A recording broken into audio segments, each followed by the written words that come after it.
folks, I'm with my friend Laurent Malaquais, whose name is not Alison spelled. That's a running joke. Anyway. yeah, I know. But Laurent has an exciting movie called I Am Joe with a kick-ass trailer that I saw the trailer and I said, I gotta call my friend here. I gotta talk about this movie. So, Laurent, how did this movie come about? I'm actually right now in Northern California, but I've been living in Southern California and actually spent a lot of time there. I'm mainly a filmmaker, just to put that out there, but I did start off as an actor, so I've been doing a lot of acting, but this friend of mine, Pedro Barron, became my roommate. He just had graduated from SVA Film School in New York and had moved out to LA, and I was doing a bunch of acting at that point, and he got involved with what was going on, and he hooked up with my friend Zoltan Sandors, who we were making a web series together and a short film. We made a bunch of stuff, and Pedro came aboard just to help out. And then Pedro said, wow, I want to start doing this too. Him and I made a short. Zoltan decided to step on as a DP, and then Pedro moved back to New York. And while this is the weird thing, is he was working for Donald Trump on The Apprentice. And it's so bizarre. He's like, texting me. He's like, hey, I'm in transpo for Donald Trump. I'm in the 18-passenger van. And let me just say, Pedro's a horrible driver, and he's driving around New York City with all these important people, which I can imagine have huge personalities and, kind of not very forgiving. And he's sitting there, in the van waiting for these people to get off the show or take him to the show. And he ends up, he's like, I'm writing a screenplay.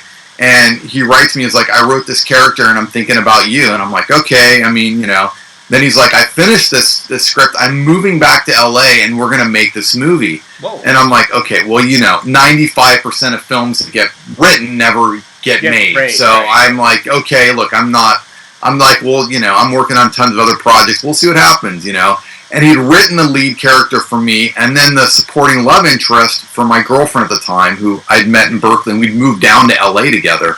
And so it was like, it was going to be her and I in this film. And then he calls me. He's like, I've moved back to Los Angeles. I live down the street from you now with his wife. And he's like, let's start shooting. And I'm like, Pedro, my girlfriend and I broke up. Wow. And he's like, he's like, what do we do? I'm like, I don't know, man. I don't know what to tell you. And I was completely trashed. We'd been together for 5 years, and it was just a horrible, dirty breakup. Oh no! And and he's like, I don't know. And so, yeah, it's like one of those things. But the timing was like just horrible, and the role was perfect for her.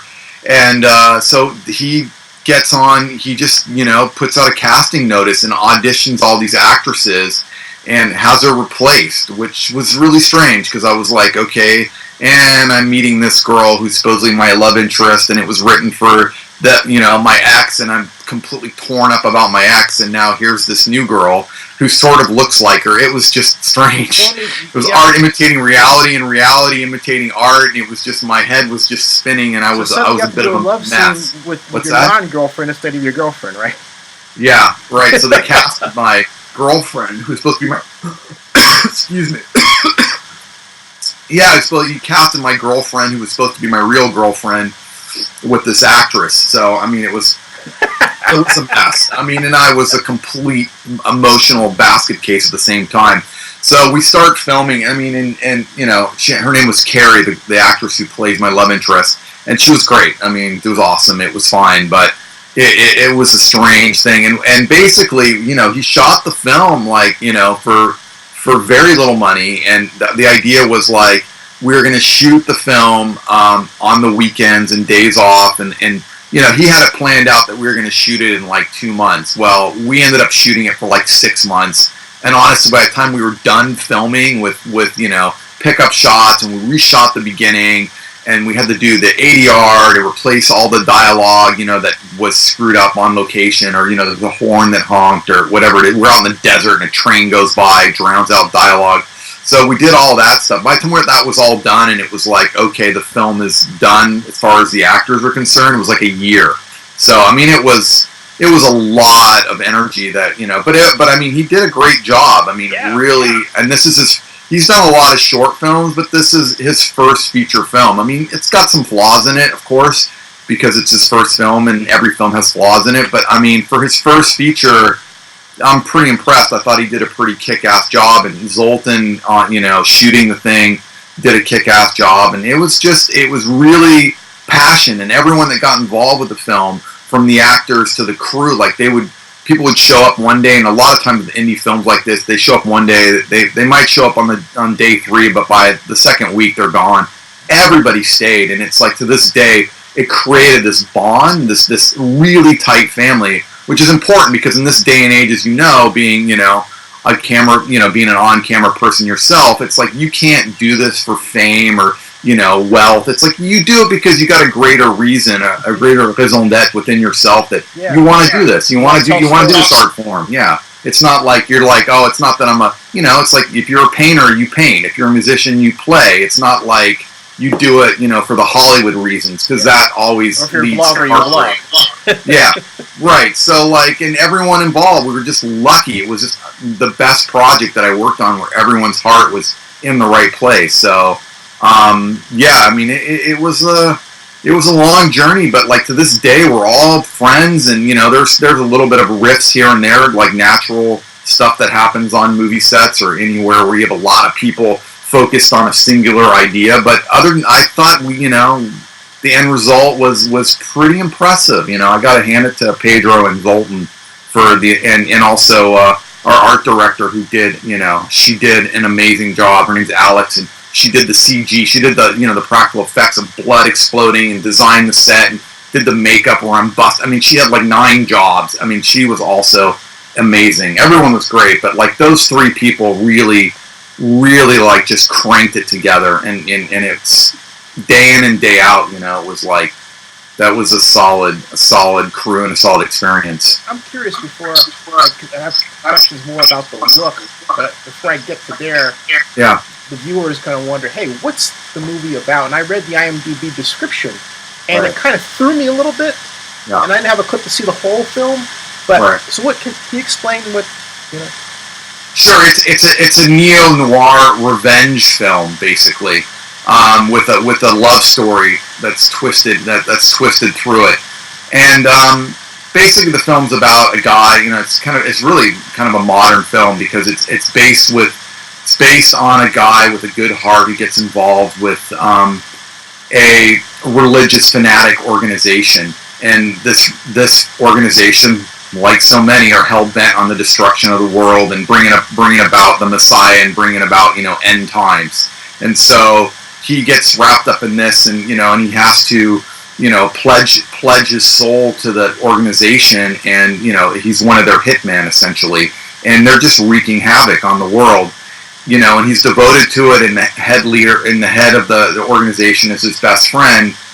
And the thing that's really poetic and that touches me is that no matter how dedicated you are to anything, any religious belief and the idea of the afterlife, and any of that, is you're hell bent on this thing, and then you fall in love, and no matter what, love supersedes all. It's the weirdest thing. And so this guy is on this path, to be with these people and bring about destruction, and he falls in love, and then naturally wants to start a family, which deviates from what their mission is, and they can't have that. So he comes into conflict with the organization, and he's got to fight his way out of it, and he escapes. Wow. But they keep the girl because the girl's part of the organization. He attempts to have a normal life, and they suck him back in, and he won't come back. So they end up they end up injecting him with this crazy serum, and then they brainwash him and they turn him into this killer. So then this character has a split personality. He's got his personality of Joe, and then this personality of Jack, and Jack is this badass killer, and that's what they want him to be, except for the killer turns on them, and so it becomes him against the entire organization. It just becomes a bloodbath of revenge and anger. And so he goes after his his best friend, who's the head of the organization, and in the end realizes that his own love interest has betrayed him and shoots everybody, including the love interest at the end.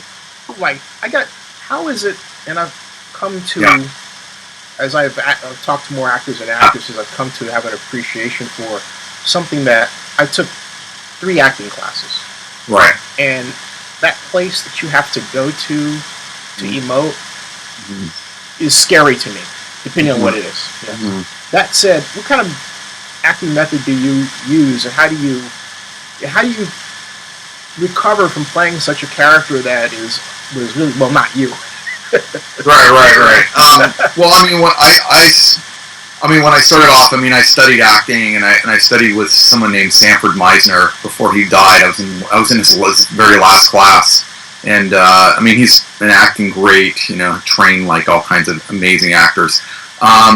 I mean, but then, you know, at the same time, that sort of only takes you so far, you know. I mean, it's so, you know, I trained, but really, it's like I kind of threw it all away. You just got to kind of find your own path. It's like in anything, you know. You sort of like, you can say you have this technique, but I don't think I even have that technique. I might have at one point, but I don't know.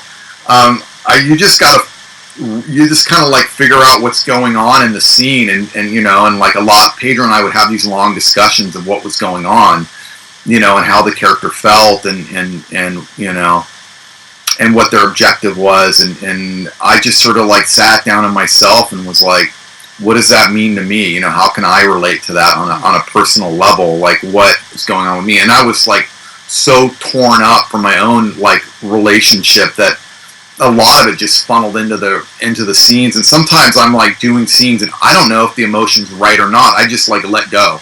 Yeah. Really, I guess my technique is just letting go and just exploding and just doing whatever it is. And like, I'll let Pedro tell me if I'm wrong. If he's like, you're off, then okay, fine, let's try something else. So it's a lot of like, just, I don't know, I'm just going to try something and like see if that works. And, you know, the character was raw, and he was, you know, fucked up and angry and heartbroken and, you know, lovesick and desired to have his old life back, which was this normal life where he could be a functional human being. And that's very much where I was, you know, in real life. So it's sort of art imitated reality. And reality, you know, reality reflected on the screen. So it kind of just made this full circle. As it always, you know, yeah, it's weird to look at it and go, I can see through the veils and kind of like what's going on emotionally with me, but I don't know. I'm really close to it, so it's hard for me to be objective about it. I can, you know, I look at that and I'm like, yeah, that was, you know, I was exercising some demons. I think it was a cathartic experience where I was just like, let loose. You're gonna give me a gun, let loose, and you want to kill some people. I'm like, all right, let's kill some people.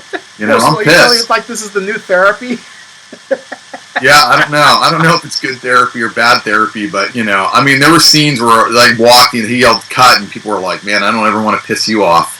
But I mean, it's weird. Like, I mean, but that's how I felt. Like, and that was like, you know, we stopped filming like I think maybe 6 months ago, and it's like, and I look at it now, and I'm like, yeah, I don't feel that pissed off right now, you know. So it's just kind of like I'm not in the same state. So I don't know if I could do it again right now.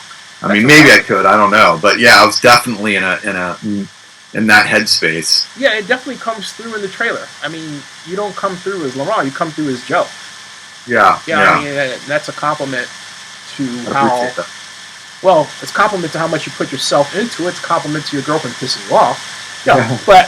Hey, thank her. It worked. But, but it all comes together in a way that you have an award, right? The film... What's that? Yeah, so it's won. I just found out from Pedro that it's won the best action film at the IFS Film Festival, I believe. Or yeah, is that right? IFS. Yeah. So yeah, it's won an award. I mean, it's not even shown yet, so it'll be interesting once it shows. It's gonna, you know, I checked it out online. It's like a pretty decent festival, and it's in LA. So, and it's been submitted to like, I mean, I don't know, like 30 or 40 festivals. So that's just the beginning. He just started, so I don't even know. Shout out to my friend Gary Meyer over at Telluride. Put the film in, man. Come on. Yep. Do it, man. Yeah, come on. Come on. You guys are in Berkeley. I'm in Berkeley right now. Put it in. Absolutely. Yeah, man. This is something else. Hey, there's a Facebook page, but is there a website? Or I don't know. I know there's a Facebook. I think he's just using Facebook. I think he was just deciding whether he wanted to do a website. I'm not sure if he did or not. I gotta check with him, honestly. I haven't talked to him. I just got back from Asia. I was in Cambodia for the last month. So, I found out like on Facebook that it had gotten accepted. So That's awesomely cool. that's pretty funny. We're going to end the interview here, but I'm going to continue to talk to Laurent off camera. Congratulations, my man.